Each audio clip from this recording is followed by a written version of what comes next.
lovely thing of water here. I guess coffee and cauldrons. This would be, yeah, coffee and cauldrons, I guess. Let's talk about all the deities that I attempted to contact and it didn't work out. Some of which were I was like engaging. I attempted to engage and it was just literally like dead silence, like nothing. Others I had like a twinge of something, or I've contacted them outside of certain things and was like, you know what, I'm not interested. No, not for me. So if you watched my previous videos before, I'll do a little card thingy wherever it goes. Persephone and for Loki, because I wanted a matron and patron. I wanted kind of that balance, and then it turned into a 3 thing with Sobek entering the picture. But Persephone kind of came into my life in a very forceful manner. I wasn't really all that keen on personified deity, working with deity in my practice. A lot of the concepts of even dealing with them, period, even half acknowledging that they were like a thing, was like, I don't want to do that. And then Persephone came in and kind of just like grabbed me, and then like that was that. So other, I guess, female deities that I have encountered, I guess, would have been, there are basically 2, which is Hecate and the Morrigan. One of the things I started noticing a lot, and has kind of always been a thing for me, is crows, and specifically crows leading me to the next place I need to be. It was always a signal of something positive. It almost felt like a crow was like following me several times. There was actually this whole, when I was traveling out west from Chicago, and I went through LA up to San Francisco because I didn't want to go through the mountains at the time, and there was literally like this crow. We hit this one stretch of desert and we stopped off in the petrified forest, and this crow started like following us. Me, my mother, and my father, because they were helping me move out there for grad school at the time. And oh my goodness, it was like, my mom's like, that's creepy. Sam, make the crow go away. I'm like, I don't know what you want me to do.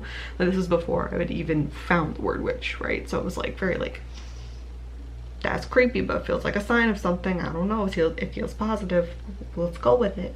I actually started reading a comic book called Wicked and the Divine. If you have not seen it, it's kind of awesome. It's the idea, I'm trying to like think of like what's a breakdown of it. It's what if every, I think like 90 years, a whole bunch of deities of different pantheons came into, inhabited the body of teenagers for about 2 years for some reason, and then at the end the teenagers and the deities would die and pass on, and then the cycle would repeat every 90 years for some reason. And one of the deities in it was the Morrigan, and so, and it does the whole 3 part of the Morrigan with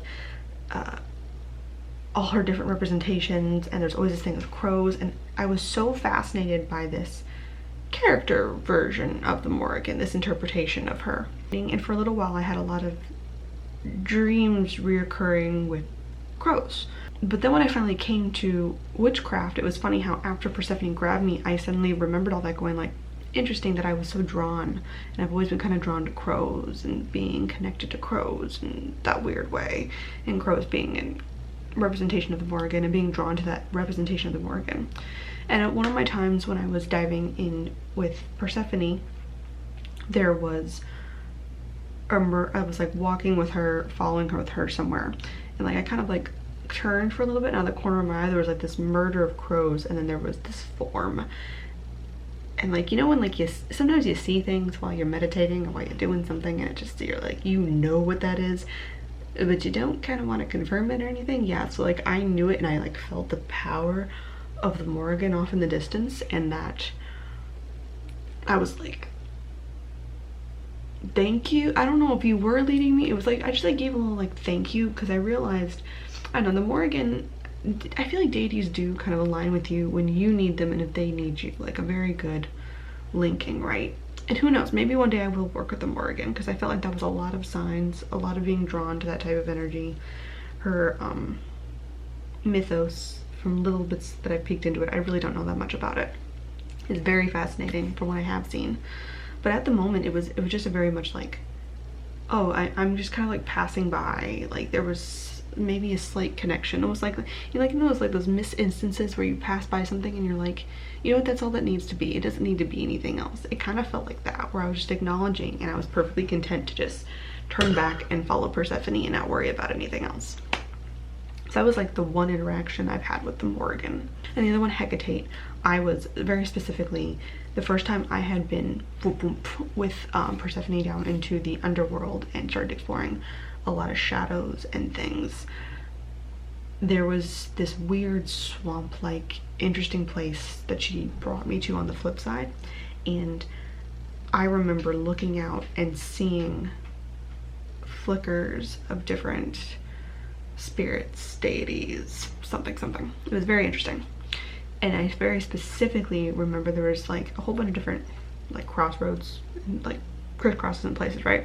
But there was one off in the distance, and there was a crossroad, and I very specifically remember it having like this old Victorian like lantern hanging down, and again there was this figure, and I don't know, for me, I personally feel that when I encounter some sort of like, it's not even deities per se, it's like a spirit or an energy, like I can tell almost the differences, right? Like there are times when I encounter something and I can feel its energy is of me, and it's like, okay, this is like a weird representation my mind is coming up with to deal with something. And there's sometimes where things feel outside of me, right? And it's very, very rare that I feel the outside of me things, you know what I mean? If that's making sense. But when I went into this first flip with Persephone, I remember it being very much like, you are not picking up on a lot of things that are inside of you right now. There's a lot of things that are outside of you. These are other energies, maybe of other people, other entities. Maybe it's like this is the in-between place where we all kind of like reach to our magic. I don't really know. It was very interesting. But I remember seeing something at the crossroads with this Victorian lantern thing hanging down, like one of those like oil lanterns. And I just knew, like I saw it and I was like, but it was like the minute I like had the thought, like the figure like looked like at me like right at the eye, just like and it was a little bit like, come play, and I'm like the Morrigan didn't so much freak me out as just kind of like a nice passing of just like, if you were the one to lead me, thank you, because I think that kind of helped me get here.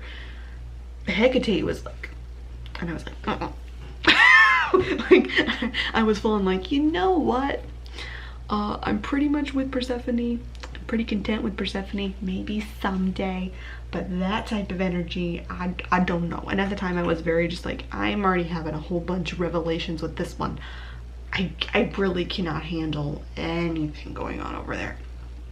It was perfectly acknowledged, like, okay, pass through then, like not a big deal. But I don't know, when someone in the Dark Goddess book, they describe Hecate as this like primordial, like very old goddess of energy, and like within the Greek pantheon, if I remember correctly, she is like way before the peoples, like generation wise, like she's one of the oldies, and for a reason. And you can kind of like sense that just overpowering, like, I have been here for a while, I'm not gonna take any shit. Whereas like, and like you can sense it with other deities, and like everyone has their own vibe, like never say like one's more powerful than the other, I don't necessarily think that, but there's, with Hecate, there is just this, yeah, I don't know. Anyone else who follows Hecate who's actually like devoted to her, I would love to know if that makes sense to you at all, because there's definitely like that oomph from my one interaction with her that was very interesting. So while I was reading the Dark Goddess book, and this happened back in like December, when I was attempting to read through it, and I had to keep taking breaks to that book for a reason, and it kept bringing up all these different deities for you to kind of journey with for a second and really mess with. And two of them that really kind of, it didn't just feel like a walkthrough meditation through the book, it felt like I was also tapping into something, going like, hello, nice to meet you, what's up, like a little bit like sort of like, oh hi thank you, I feel like cool, like I've actually made a connection here. And one of them was the Hindu goddess, oh, I'm never gonna be able to say the name right, screen, goddess of change, and she rides on the back of a crocodile. And the crocodiles kind of, ever since the Sobek thing, it's just kind of like, oh hello. And her constant change and evolving was very interesting to me. This idea of literally nothing ever entirely settling in place resonated to me to such a degree, because sometimes that lesson of accepting the idea that we're always in flux. Always. So there's never going to be a quote-unquote complete version of yourself. A masterpiece that is you. Like, your life is always in flux. It's always being worked on. It's never going to be a finished product, right? And it was a very, very tough lesson, which is funny because so many of my other deities embody change. But it took her to go through that meditation with and be like, and then she, like, in a weird way, and then another crocodile came up, which I think was kind of like Sobek kind of taking me, and she just kind of like scooted me on down, like, that's all I had to teach you. That was it. Scoot along. And then there is the Greek goddess of chaos, which is the lovely woman Eris. I think I'm saying that right. Which I had encountered, and I remember looking into her specifically when I was flirting around with working with Persephone at the very beginning. After, you know, confirming, I was like, okay, which? And I was like, do I really want it? I know she's come to me a bunch, Persephone, but do I really want to be her? Maybe I think I should have, maybe, I don't know, at the time I was like, she seems too girly, I don't know. Little did I know. But Eris, for some reason, really, I remember looking into her myth and looking into this idea of discontentment, of chaos, and it seemed like a very negative look at chaos through her lens. And it really kind of rubbed me the wrong way, like really weirdly. And then again with the Dark Goddess book, she got brought up, and it was very interesting how they interpreted the whole, if you don't know her mythos, she's the one who put the apple, a golden apple, down to say, like, for the fairest, and like basically started the Trojan War because all the goddesses were fighting over it. So that type of bitch is like, well, I mean, if you had confidence in yourself, you don't need anyone else's validation. And it kind of made me very intrigued of the idea of like, oh, cool, she's pointing out your flaw, she's creating discontent to point out where maybe something doesn't feel right or something doesn't vibe right. That idea of, if you just kind of accepted who you are, you knew your own self, you'd be able to leave the apple on the floor. You wouldn't need that trophy to acknowledge what you already know. That was a very interesting lesson. And it was funny how when I came back to her, she was kind of like, oh, you want to work with me now, huh? Like a little sarcastic. And I was like, I'm sorry. Like, you gotta freak me out. I don't know. And again, she was very much like, okay, cool. I had this one lesson. Pass you on. So those came up from the Dark Goddess book. And again, these are all they were very short interactions. They were, I guess in a way, a slightly epiphany, but compared to the type of interactions I have with my matron and the type of like mind-blowing ways, they didn't feel overall this huge thing, right? Now with male deities, I had a very different interaction because, well, I feel like female deities, I went looking a little bit, but mostly I was kind of grabbed for Persephone. I went looking for the male deities. So the first male deity I tried to work with, I've talked about this before, was Hades.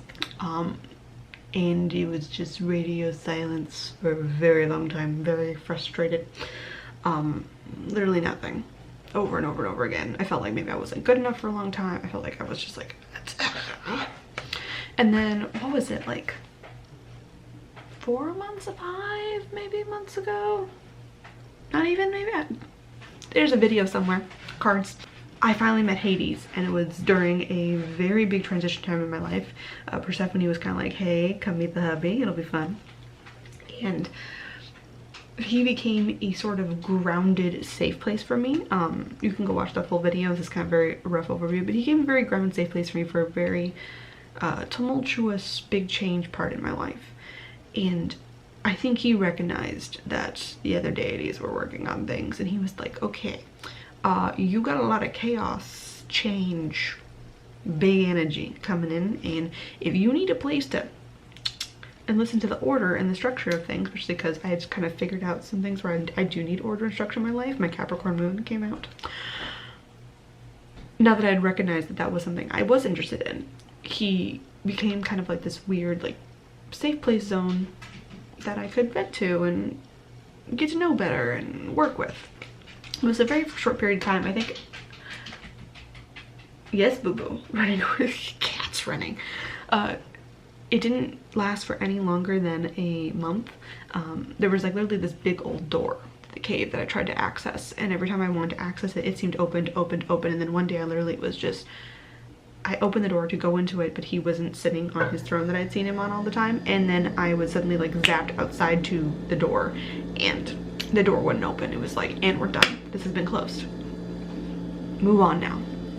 Again, there's a whole lot of just like, hey, come here first and you're done. Like, you were not dedicated to me. This is not a ongoing relationship. This is very quick and done. So that was nice for that to actually happen. And in some ways I do kind of feel a little validated, even though, because for so long he was just like nothing. And I'm happy actually that he rejected me, because I eventually did lead me to Loki. But before Loki, I played with and investigated quite a few other patrons, at least attempted to. I remember I looked into Apollo once and I tried to meditate to get to that one. Oh, it was just like blinding sunlight, and my little darkness loving ass was like, no. like, thank you for reaching back and showing me exactly what energy I would be dealing with, but I don't think we're gonna be a very good match. It's not gonna work. And then I, for a second, thought of doing Hermes or something along those lines. Like, I like the idea of a trickster at that point, and so I started looking into that mythos, and again, something with it just felt a little off. Like, it just wasn't quite right, and I got no response from him. Every time I like tried to meditate, again, it felt off as I was doing it, and so I was like reaching out, and Apollo, I guess, showed me. Hermes was just like, no, not responding to you, nothing. I just nothing on that line. And I was like, okay, apparently not you either. Great. And then I moved on to a different, I don't know, I was kind of playing a lot within the Greek pantheon, Greek-Roman pantheon a lot, because I felt some sort of like, I have a lot of Mediterranean heritage in me. I was like, something there, maybe something about my heritage or something. And then finally I was like, okay, well, maybe I need to go to a different pantheon. Maybe having a matron and patron from the same pantheon, that just isn't gonna work for me.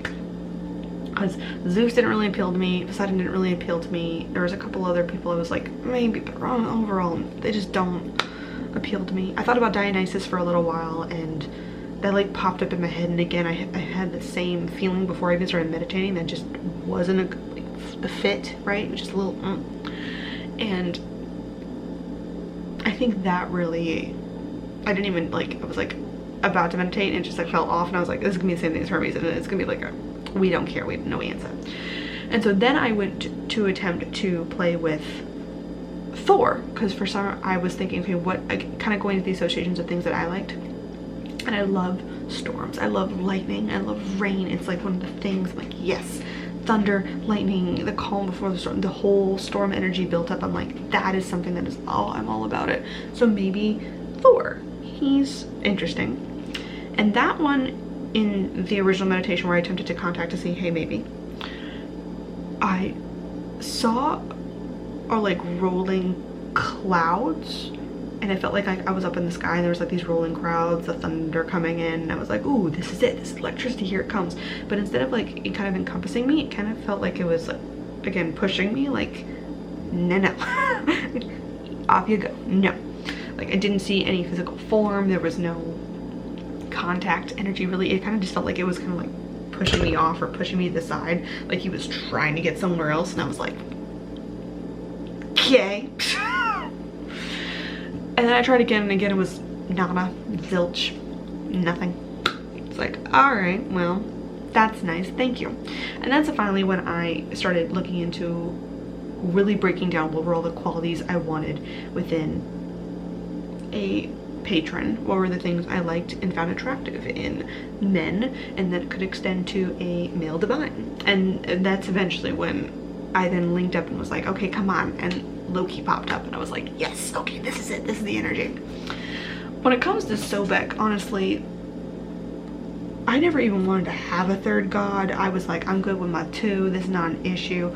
But if you go over to my Crocodile Dreams one, you will see how I was just kind of like, And now, like, going back and looking at stuff all the time, I'm like, shit, crocodiles were following me throughout my whole freaking childhood. Like, even though Persephone is the first deity I ever connected with, and then it was Loki.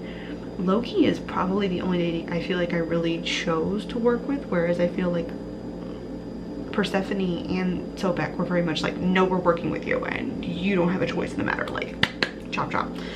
And I also feel like Persephone is the first one I connected with on like a conscious level, but Sobek has probably been with me for a very freaking long time. I had nightmares about crocodiles as a kid.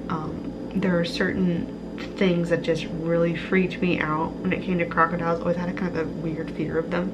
Also like mildly fascinated, like if I ever was in a zoo as a kid, like I was like would get drawn to them, and then everything else that happened with crocodiles so forth, it just was like, okay, clearly this is the thing that's not going away. So hi crocodile, and he is coming up to be my new deity of the month, so that'll be very interesting. See what he has to show me. But anyway, those are all of, I guess, the slight small interactions with deities I have had outside of my main three, which I consider my trinity and the ones that I work with all the time. I am fully devoted to all three of them in my monthly gratitudes right now. But I think it's interesting because sometimes you do get chosen. You kind of feel that energy of being like, okay, I don't have it. Cool, what's up? We have a connection apparently.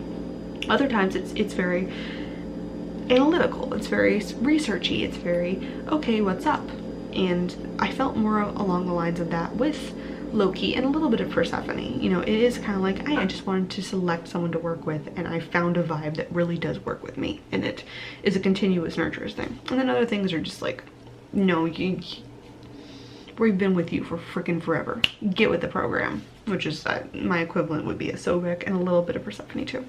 Anyway, comment down below. Have you attempted to contact other deities and it not work out? Have you had weird random one-off interactions like I've had with like Hecate or the Morrigan, or you know, or are some of these the deities I mentioned trying to work with, are they your deities? And you're like, yes, those are actually mine. And yeah, that vibe does make sense. Were you ever pushed off by a deity like I was with Thor? Because it was very much just like, move. Like, no. Not you. Shoo.